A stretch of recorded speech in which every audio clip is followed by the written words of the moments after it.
नमस्कार। यो समाचारमा स्वागत छ। म कुलचन्द्र विष्ट। म रन्जु अधिकारी। सुरु गरौँ अहिलेसम्मका प्रमुख समाचारबाट।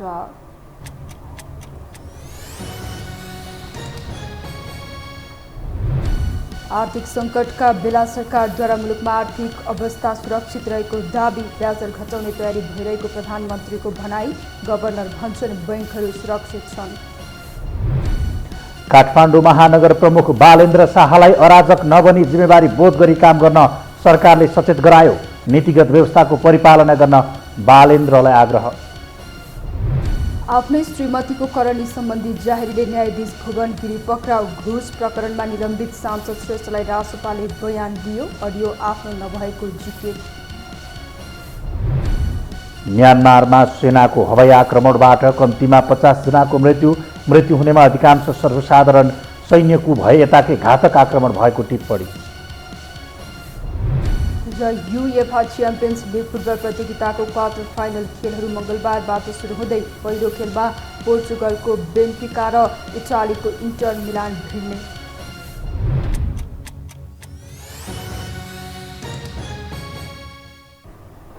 अब समाचार विस्तारमा।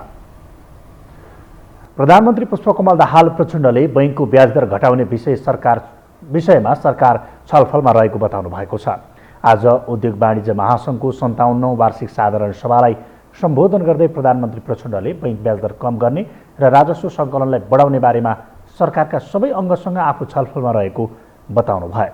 उहाँले सरकार बजेट तथा नीति कार्यक्रमको प्रक्रियामा अन्तिम चरणमा रहेको बताउँदै आगामी वर्षको बजेटमा अर्थतन्त्रको समस्या समाधान गर्ने उपायसहितका योजना समावेश गरिने बताउनु भयो। र मैले प्रधानमन्त्रीको जिम्मेवारी लिएपछि नै एफएनसिसिआई, सिएनआई, च्याम्बर र अन्य निजी क्षेत्रसँग सम्बन्धित व्यक्तित्वहरूसँग धेरै छलफल गरेको छु। धेरै सुझावहरू केन्द्रित गरेको छु। अघि अर्थमन्त्रीजीले पनि थोरै राख्नुभयो। र यो बीचमा सेन्ट्रल ब्याङ्क, राष्ट्र ब्याङ्कका गभर्नर, अर्थ मन्त्रालय र प्रधानमन्त्री कार्यालयको बीचमा धेरै चक्र हामीले अहिले देखा परेका समस्या समाधान गर्ने बारेमा छलफल गरेका छौँ र सकारात्मक दिशा दिने पुरै प्रयास हामीले गरेका छौँ। प्रचण्डले सरकारले पछिल्लो अर्थतन्त्र सुधारका लागि सम्पूर्ण शक्ति लगाएर काम गरिरहेको पनि बताउनु भयो। उहाँले सरकारले राजस्व सङ्कलन, रेमिट्यान्स र अन्य अर्थतन्त्रका सूचकहरूलाई कसरी चलायमान बनाउने भन्ने बारेमा जोड दिइरहेको बताउनु भयो। प्रधानमन्त्री दाहालले आफूले सरकार सञ्चालन गरेको 3 महिनामा विदेशी मुद्राको सञ्चिति उत्साहजनक हुँदै गएको बताउनु भयो। झन्डै 11 महिना पुग्ने विदेशी सञ्चिति अहिले देशसँग रहेको उहाँको भनाइ छ।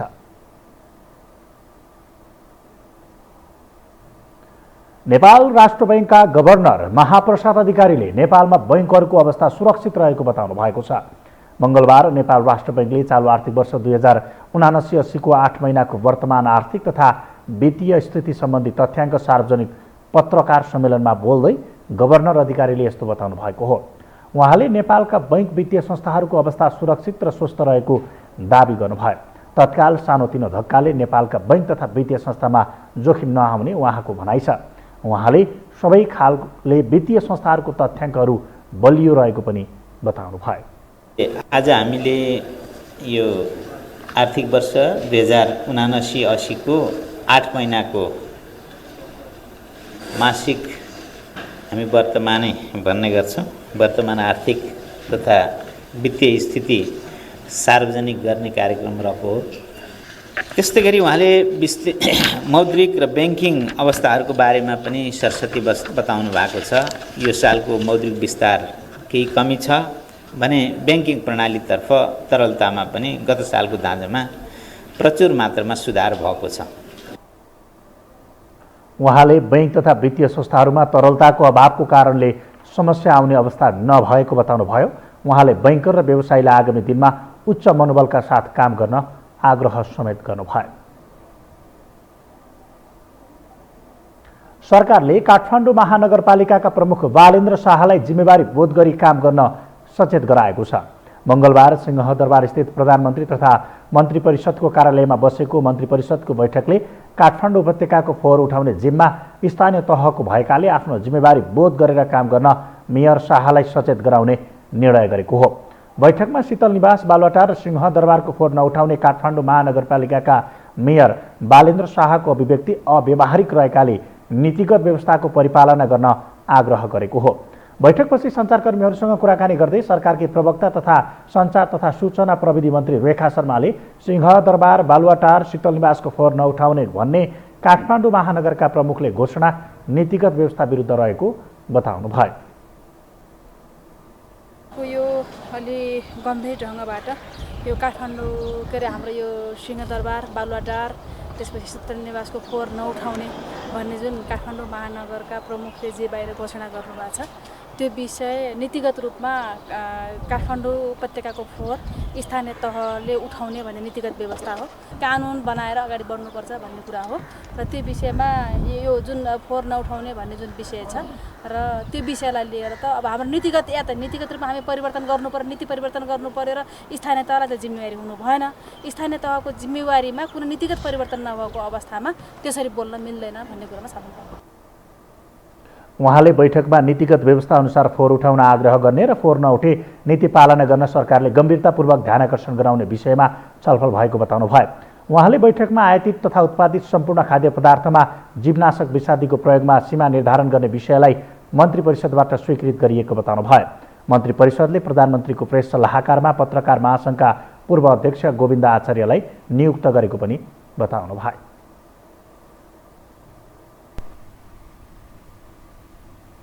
अब बाँकी समाचार।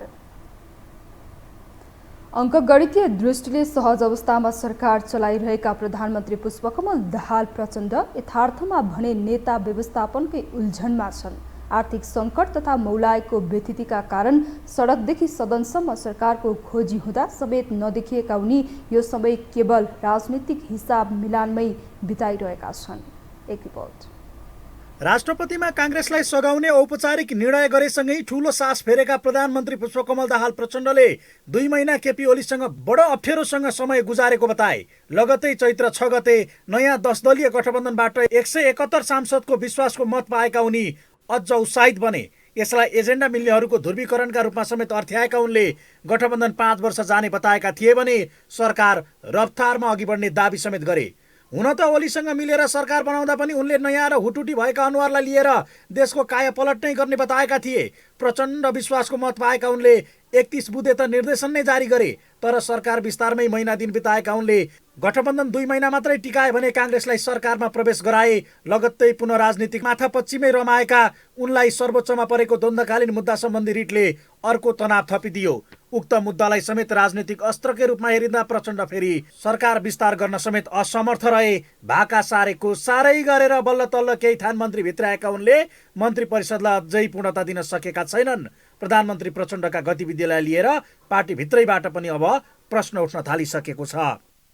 पार्टी पुनर्गठन र सुदृढीकरण गर्ने एउटा अभियानको रूपमा घर दैलोमा गएर छलफल अन्तर्क्रिया गर्ने कुराहरू देशव्यापी रूपमा चलि पनि राखेको छ। यसले पार्टी निर्माणको सन्दर्भमा कार्यकर्ताहरूको एउटा मूल्याङ्कन, नेतृत्वको एउटा जिम्मेवारीलाई कसरी मूल्याङ्कन गर्ने हेर्ने भन्ने विषय पनि महत्त्वपूर्ण हामीले यसबाट फिडब्याक पाउने आशा गरेका छौँ।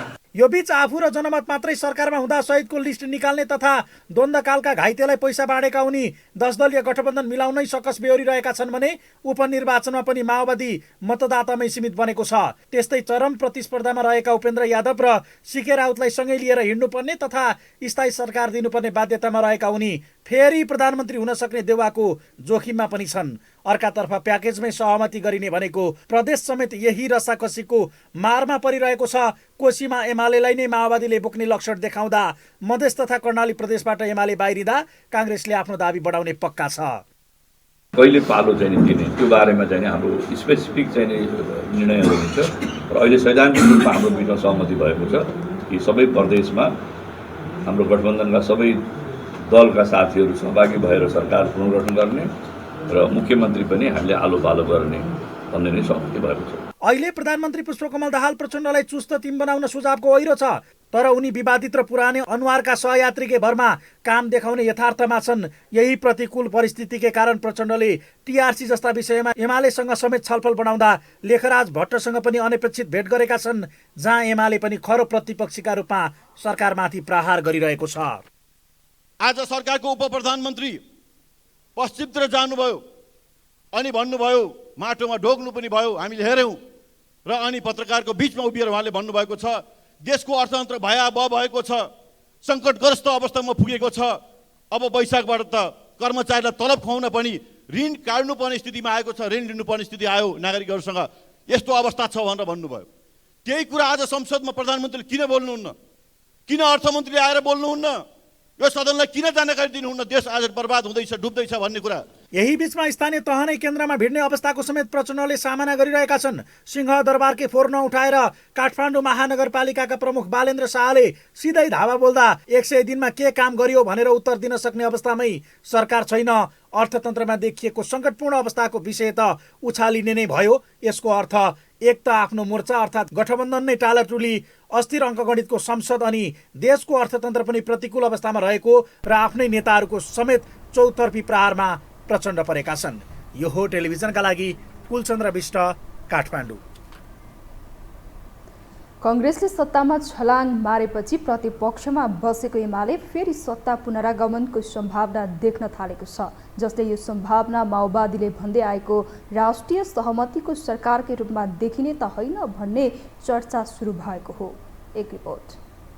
सत्तारूढ प्रमुख घटक नेपाली काङ्ग्रेसका सभापति एवं पूर्व प्रधानमन्त्री शेरबहादुर देउवाले आज मात्रै फेरि आफ्नो पार्टीले सरकारको नेतृत्व लिने दाबी गरेका छन्। गठबन्धनका शीर्ष नेतृत्वबीच भएको सहमति अनुसार यो दाबी अनुचित नभए पनि अहिले संयुक्त सरकार भएकाले पार्टीले सोचे अनुसार काम गर्न सक्ने अवस्था नभएको बताउनु आफैमा अर्थपूर्ण छ। जहाँ केही गरी यो सरकार तलमाथि परे ठूलो दलका आधारमा देउवाकै नेतृत्वमा जिम्मेवारी आउने सुविधा छ। यता सरकारको कामप्रति सदन र सडकमा महामन्त्री गगन थापाले प्रश्न गर्दै आएका छन्। सदनमै आफूहरूलाई ग्यारेन्टीका रूपमा नहेर्न चेतावनी दिँदै सरकारले गर्ने कामका आधारमा सत्तामै बागी हुने सङ्केत समेत उनले गरिसकेका छन्। कि हामी सङ्घमा छौँ, प्रदेशमा छौँ, अब कसैलाई दोष दिएर पाइन्न। अब भूतप्रेतलाई भनेर पनि पाइन्न, भूतपूर्व राजालाई भनेर पनि पाइन्न। अब नेकपा एमाले गरेन, अरूले गरेन भन्न नि पाइन्न। गर्ने जिम्मा लिएर चाहिँ हामीले गर्नुपर्छ। यता सत्ता गठबन्धनमा रहेको दलहरू बीचमै पनि 5-5 दल बाँडिएको अवस्था प्रष्ट छ। साझा उम्मेद्वारका साथ अघि बढ्नुपर्ने उनीहरू बीचमै पुरातन र नयाँ शक्ति बीचको भिडन्तको अवस्था देखिँदा एमाले सङ्क्रमणकालीन न्याय निरूपण सम्बन्धी विधेयकलाई न्यायपूर्ण र सर्वस्वीकार्य बनाउन सहमत भएको छ। सभामुख देवराज घिमिरेको पहलमा दोस्रो पटक प्रधानमन्त्री पुष्पकमल दाहाल, एमाले अध्यक्ष केपी शर्मा ओली र काङ्ग्रेस सभापति देउवा एक ठाउँमा भेला भएका छन्। पुनः छलफल गर्ने गरी छुटेका उनीहरूलाई जोड्ने मियो एमालेबाट सभामुख बनेका घिमिरे बन्नु र ओली पनि नरम भएको यो दृश्यले राष्ट्रिय सहमतिकै झझल्को दिएको छ। माननीय प्रधानमन्त्रीज्यू भइहाल्नुभयो, सभामुखज्यू त्यहाँ हुँदै हुनुहुन्थ्यो। त्यस्तै गरेर पूर्व प्रधानमन्त्री केपी शर्मा ओलीज्यू, शेरबहादुर देउवाज्यू, त्यस्तै गरेर चाहिने अरू हामी प्रमुख सचेतकहरू पनि त्यसको सहभागी। सत्ता पक्षले पनि आज विषयमा त्यस्तो असहमति केही पनि राख्नु भएन। उहाँले के भन्नुभयो भने त्यो सङ्ख्या जो निर्धारण गर्ने संयुक्त समितिको सङ्ख्या कुन कुन दलबाट कति कति प्रतिनिधित्व हुने भन्ने विषयमा चाहिँ अझै धेरै गृह कार्य नभएको, सत्ता पक्षकै दलहरूको बिचमा पनि अझै गृह कार्य नपुगेको हुनाले एक गते बसाउँ भन्ने हिसाबले उहाँले कुरा गर्नु। उपनिर्वाचन हेर्दा समेत नयाँसँग जुवाको लडाइँमा रहेको पुराना दल एक ठाउँमा उभिनुपर्ने महसुस गर्न थालेका छन्। जुन समयको आवश्यकताका रूपमा हेर्दा एमाले कतै सत्तामा आफ्नो ठाउँ त खोजिरहेको छैन भन्ने आशंका जन्मिएको छ। रणनीतिक रूपमा हेर्दा पनि यसो भए अहिले हुङ्कार गरिरहेको काङ्ग्रेस सन्तुलन गर्ने अस्त्रका रूपमा प्रयोग गर्न सक्ने फाइदामा माओवादी छ, जहाँ एमाले यही अवसरमा ढोक्सा थाप्ने फाइदामा रहँदा यसैमा खेलेर गठबन्धनमा दरार ल्याउन सक्ने अर्को सम्भावनाको सुविधामा पनि छ। त्यस्तै काङ्ग्रेस कसै गरी आफ्नै नेतृत्वमा सरकार बन्ने दिन नै गनेर बसेको कसैबाट छुपेको छैन। यद्यपि एमाले नेता आनन्द पोखरेल भने सत्ता राजनीतिमा प्रतिपक्षी नहेरे हुने अवस्थाकै कारण एमाले बाहिर परेको देखिए पनि संसदमा प्रतिपक्षीलाई व्यवस्था गर्न नसकिने हुँदा यो अवस्था सिर्जना भएको बताउँछन्, जहाँ एमाले कुनै समीकरण परिवर्तनको खेलमा नरहेको उनको प्रष्टोक्ति छ। सिटिङमा बस्दाखेरि सभामुखको निम्तामा बसेर सिटिङमा सभाको निम्तामा जहिले पनि हामीसँग बस्छौँ नि सिटिङमा सभामुखको निम्तासम्म बस्दाखेरि यो धेरै ठुलो आतङ्कित हुनुपर्ने यतिलो केही हुन्छ भने ठान्नु पर्दैन हामीले आफ्नो मूल्य मान्यता बिर्सिँदैनौँ र अन्तर्राष्ट्रिय ट्रेन्डलाई पनि बिर्सिँदैनौँ। यसरी हेर्दा अलमलमा अघि बढेको नेपाली राजनीतिको एउटा प्रष्ट चित्र देख्न उपनिर्वाचनको नतिजासम्म कुर्नुपर्ने देखिएको हो। अर्कातर्फ एमाले 5 वर्ष प्रतिपक्षी बन्न कति तयार छ भन्ने विषयले समेत यसको निर्धारण गर्दा माओवादी र एकीकृत समाजवादीमा कम्युनिस्ट एकतालाई लिएर हुन थालेको बहस पनि अर्को कारक बन्ने देखिन्छ।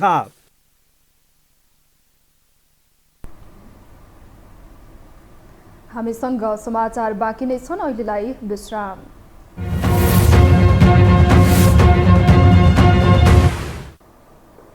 विश्रामपछि यो हो समाचारमा स्वागत छ। अब बाँकी समाचार। सत्तारूढ नेकपा माओवादी केन्द्रले पार्टी संसदीय दलको विधान संशोधनका लागि 5 सदस्यीय कार्यदल बनाएको छ। मंगलबार सिंहदरबारमा बसेको पार्टी संसदीय दलको बैठकले संसदीय दलको विधान संशोधनका लागि पार्टीका प्रमुख सचेतक हितराज पाण्डेको संयोजकत्वमा प्रतिनिधि सभाका सांसदहरू पूर्ण घरती र विमला सुवेदी तथा राष्ट्रिय सभाका सांसदहरू जगप्रसाद शर्मा र गंगा बेलवासे सदस्य रहेको कार्यदल गठन गरेको हो। अहिलेको समग्र परिस्थितिलाई हेरेर पार्टी संसदीय दलको विधान संशोधनका लागि सो कार्यदल बनाउने निर्णय गरिएको पार्टीको प्रमुख सचेतक पाण्डेले बताउनुभयो।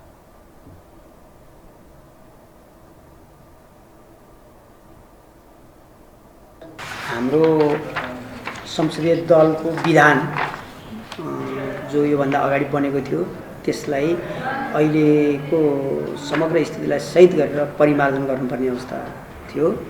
त्यसका लागि हामीले एउटा 5 सदस्यीय कार्यदल बनाएका छौँ। मेरो नेतृत्वमा प्रदेश सभाबाट 3 जना, राष्ट्रिय सभाबाट 2 जना। त्यसैगरी बैठकले संक्रमणकालीन न्यायसँग सम्बन्धित विधेयक छिटो संसदबाट पारित गराउन माग गर्ने निर्णय पनि गरेको छ। संक्रमणकालीन न्यायसँग सम्बन्धित विधेयक र संवैधानिक परिषद सम्बन्धी विधेयक तथा सम्पत्ति शुद्धिकरण सम्बन्धी विधेयक पनि छिटो पारित गर्नका लागि सदनमा माग गर्ने निर्णय पनि संसदीय दलको बैठकले गरेको प्रमुख सचेतक पाण्डेले बताउनुभयो।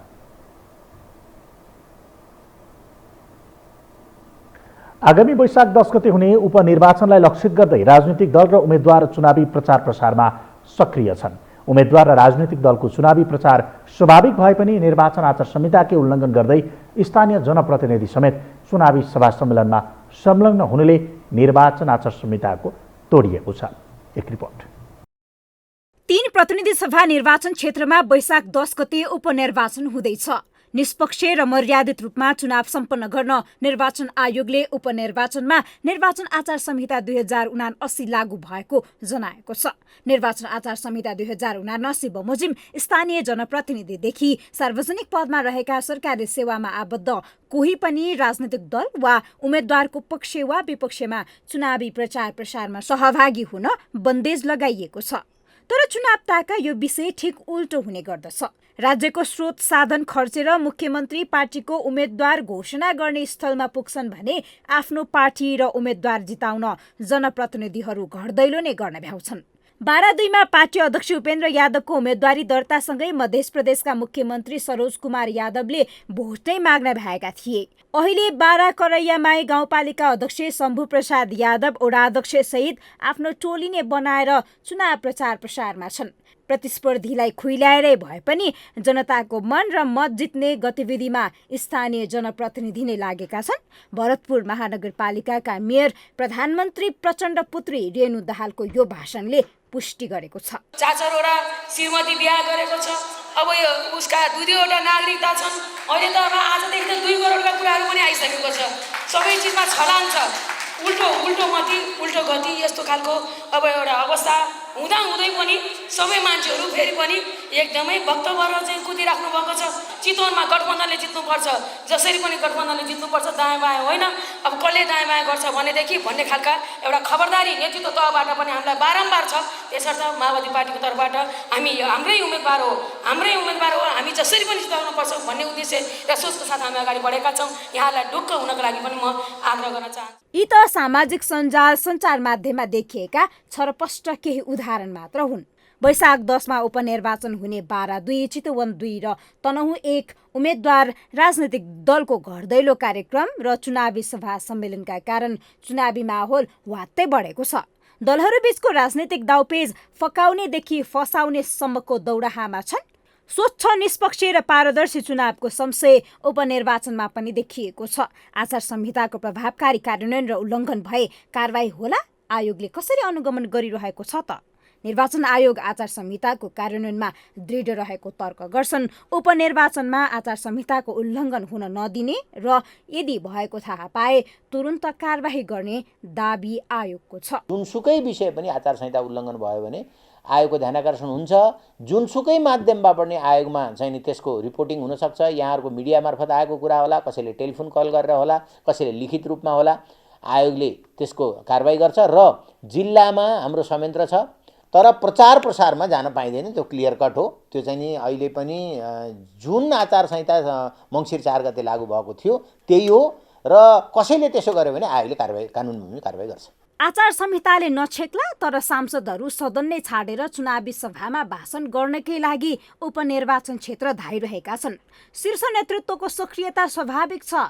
यो उपनिर्वाचनले संसदीय अङ्कगणित सरकार गठन, नीति निर्माण र निर्णयमा खासै तात्विक भिन्नता ल्याउँदैन, तर दलहरूले यसलाई आफ्नो प्रतिष्ठासँग जोड्दा उपनिर्वाचनमा अराजकताले प्रशय पाउने चिन्ता समेत बढेको छ। यो हो टेलिभिजनका लागि क्यामेरामा विमल चौहानका साथमा निम्लेकी शेर्पा, काठमाडौँ। अब बाँकी समाचार।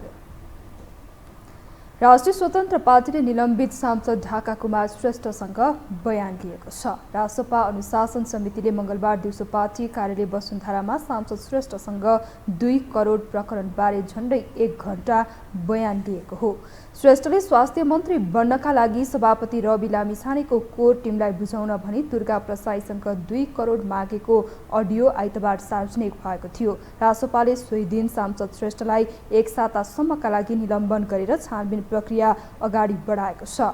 रासपा अनुशासन समितिका संयोजक भरत मणि देवकोटाका अनुसार बयानका क्रममा पनि सांसद श्रेष्ठले प्रष्टीकरणमै उल्लेख गरेको कुरा दोहोर्याएका छन्। उनले सार्वजनिक भएको अडियो संवादमा आफ्नो आवाज नभएको जिकिर गरेका छन्। आफूलाई नियोजित रूपमा फसाउन विरोधीहरूले फन्जा अपनाएको दावी गरेका छन्। यसैबीच घुस अडियो प्रकरणमा अख्तियार दुरुपयोग अनुसन्धान आयोगले समेत आजबाट अनुसन्धान सुरु गरेको छ।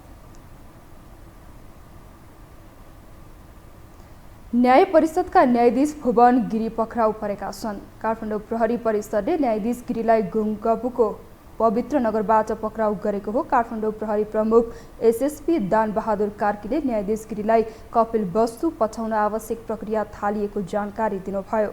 यसअघि जिल्ला अदालत कपिलवस्तुले यही चैत्र 20 गते न्यायाधीश गिरी विरुद्ध पक्राउ पुँजी जारी गरेको थियो। श्रीमती आरती गिरी रावलले न्यायाधीश गिरी विरुद्ध वैवाहिक बलात्कार आरोपमा जिल्ला प्रहरीमा जाहेरी दर्ता गराएकी थिइन्।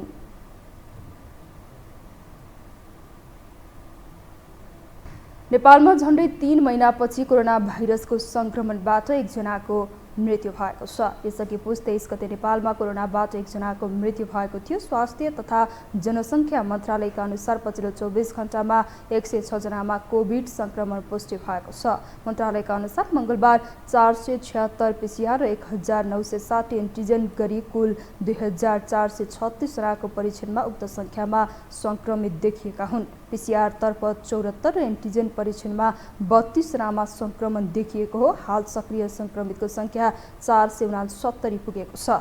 हाल संस्थागत आइसोलेसनमा 24 जना, आइसियुमा 13 जना र भेन्टिलेटरमा 5 जना रहेका छन्।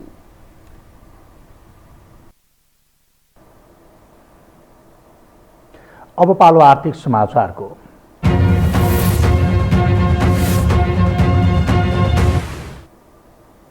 नेपाल उद्योग वाणिज्य महासङ्घको 57औं वार्षिक साधारण सभा आजबाट सुरु भएको छ। प्रधानमन्त्री पुष्पकमल दाहाल प्रचण्डद्वारा उद्घाटन गरिएको साधारण सभाले नयाँ नेतृत्व चयन गर्नेछ। उद्घाटन सत्रमा उद्योगीहरूले उद्योग धन्दालाई बढावा दिन राज्यले दीर्घकालीन नीति लिनुपर्नेमा जोड दिएका छन्। एक रिपोर्ट। अर्थमन्त्री डाक्टर प्रकाश शरण महतले निजी क्षेत्रले व्यापारमा भन्दा उत्पादन क्षेत्रमा लगानी केन्द्रित गर्न जरुरी भएको बताएका छन्। मङ्गलबार नेपाल उद्योग वाणिज्य महासङ्घको 57औं वार्षिक साधारण सभालाई सम्बोधन गर्दै अर्थमन्त्री डाक्टर महतले मुलुकको अर्थतन्त्र सुधार गर्नका लागि निजी क्षेत्रले व्यापारमा मात्रै नभई उद्योग व्यवसायमा लगानी केन्द्रित गर्नुपर्ने आवश्यकता रहेको बताएका हुन्। उनले मुलुकका हरेक संयन्त्रमा समस्या रहेको भन्दै सबैले सुधार गर्न आवश्यक रहेको बताए। निजी क्षेत्रले उत्पादनमूलक उद्योग व्यवसायमा लगानी केन्द्रित गरे सरकारले लगानीको वातावरण सहज बनाउनका लागि अल्पकालीन, मध्यकालीन र दीर्घकालीन उपायहरूको व्यवस्था गर्ने अर्थमन्त्री महतको भनाइ छ। निजी क्षेत्रको पनि यो व्यापारमा मात्रै केन्द्रित जुन हाम्रो चाहिँ गतको परम्परा छ, अब लगानीतर्फ यसलाई चाहिँ ज्यादा हामीले चाहिँ केन्द्रित गर्न जरुरी छ।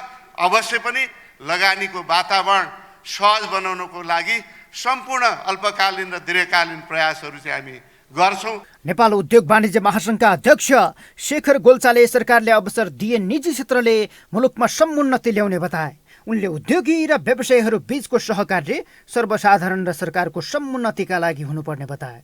उनले पछिल्लो समय अर्थतन्त्रमा देखिएको निराशा, लामो समय नरहने आशा समेत व्यक्त गरे। उनले तत्कालका लागि व्यवसायमा कठिन भए पनि व्यवसायीहरूले नै मुलुकमा समुन्नति कोर्ने दावी गरे।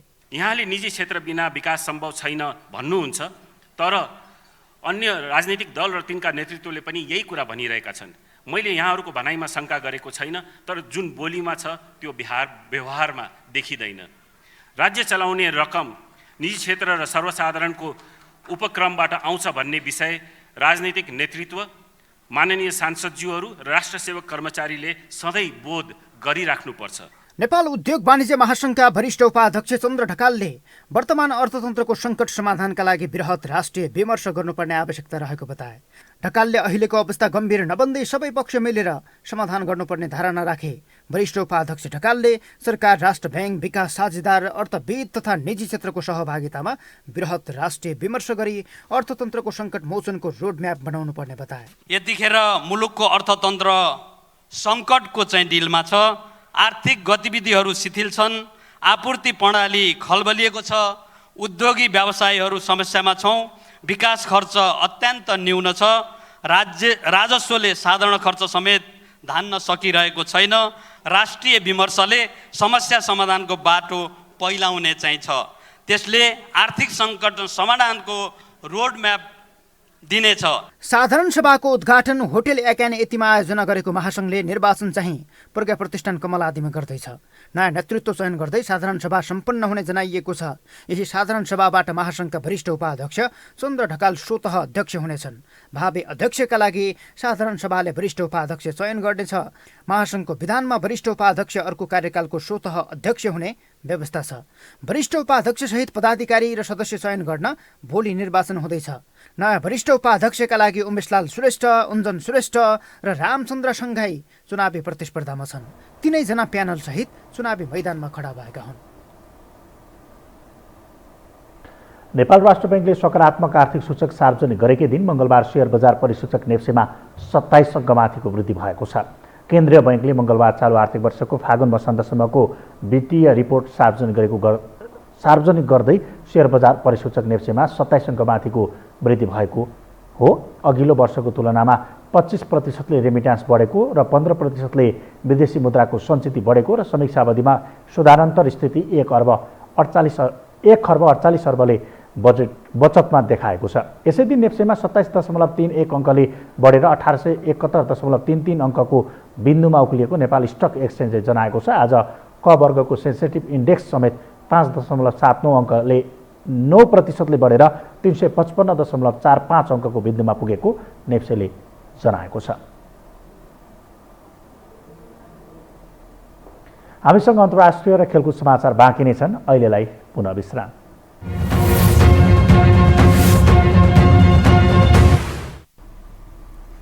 विश्रामपछि स्वागत छ। अब पालो अन्तर्राष्ट्रिय समाचारको।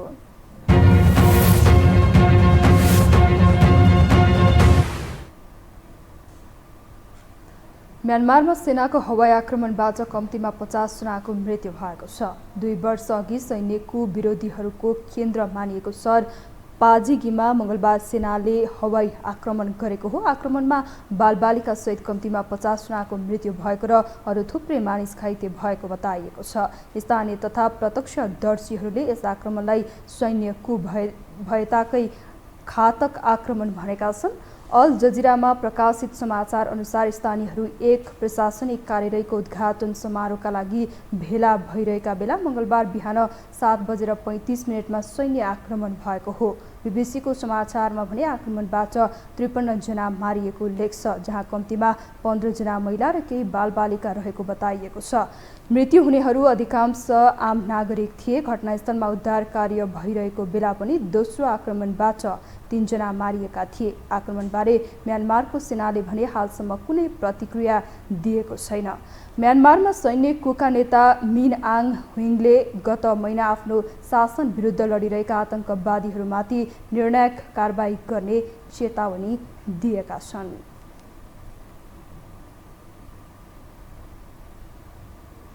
दक्षिण कोरियाको बेरोजगारी दर 6% वृद्धि भएको छ। दक्षिण कोरियाको रोजगार तथा श्रम मन्त्रालयका अनुसार मार्चमा रोजगारीका लागि नयाँ आवेदन दिनेको संख्या 1,44,000 रहेको थियो, जुन गत वर्षको सोही महिनाको तुलनामा 8.5% बढी हो।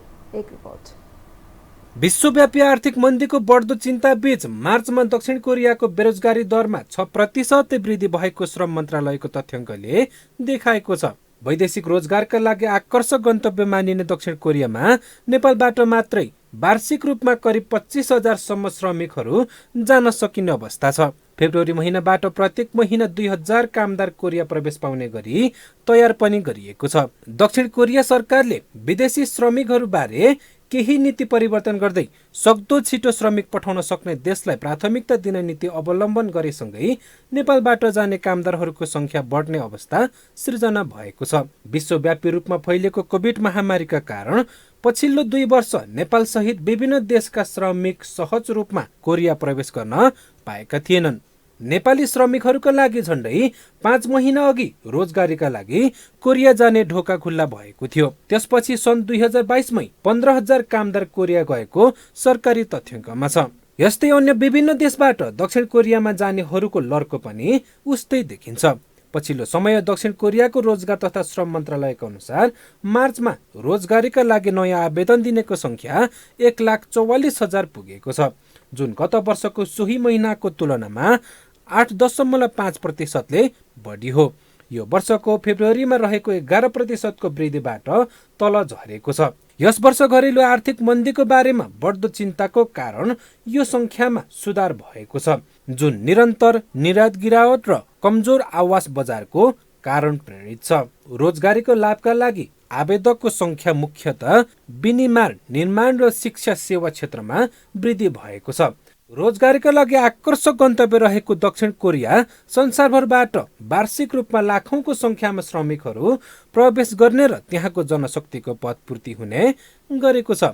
यो तथ्याङ्क हेर्ने हो भने झन बढ्ने स्थिति देखिन्छ। दक्षिण कोरिया जस्तो विकसशील देशमा संकट हुँदै जानुको अर्थ आर्थिक संकटको परिणाम देखिनु हो। विश्वव्यापी रूपमा कोभिड-19 रुस युक्रेन युद्धले आर्थिकमा कालो बादल छाएको अवस्थामा यो निकै चिन्ताको विषय बनेको छ। यो हो टेलिभिजनका लागि मिङमा शेर्पा, काठमाडौँ। अब पालो खेलकुद समाचारको।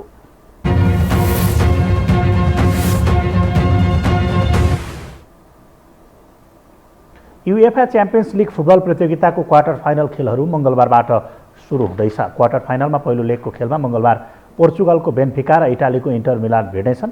यो खेल बेन्फिकाको मैदानमा हुनेछ। मङ्गलबार राति नै इङ्ल्यान्डमा हुने खेलमा म्यान्चेस्टर सिटीले जर्मनीको बायरन म्युनिखको सामना गर्नेछ।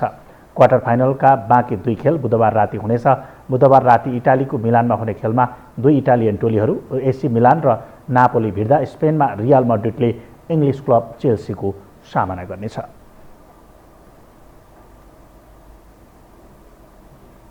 खेलकुद समाचारसँगै हामी यो समाचारको अन्त्यमा आइपुगेका छौँ। बिदा हुनुअघि प्रमुख समाचार पुनः एकपटक।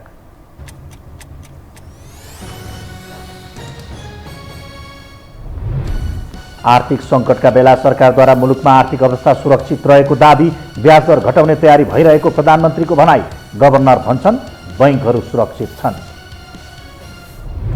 काठमाडौँ महानगर प्रमुख बालेन्द्र शाहलाई अराजक नबनी जिम्मेवारी बोध गरी काम गर्न सरकारले सचेत गरायो। नीतिगत व्यवस्थाको परिपालन गर्न बालेन्द्रलाई आग्रह।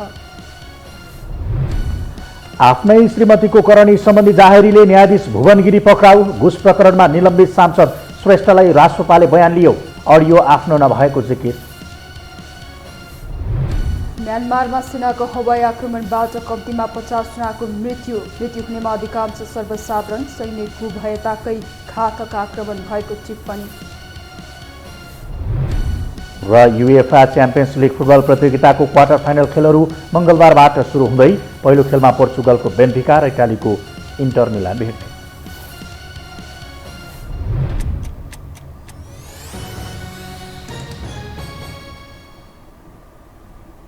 हवस् त यो हो समाचार सकियो। समाचार बुलेटिनका साथै यो हो टेलिभिजनका सम्पूर्ण कार्यक्रम यो हो टेलिभिजन.com, यो हो खबर.com, युट्युब र फेसबुकमा पनि पढ्न र हेर्न सक्नुहुनेछ। मोबाइलमा यो हो टिभी एप डाउनलोड गरी हामीलाई प्रत्यक्ष हेर्न सक्नुहुनेछ। तथ्य सहितको निष्पक्ष समाचार तथा मनोरञ्जनका लागि हेर्दै रहनुहोला यो हो टेलिभिजन। नमस्कार।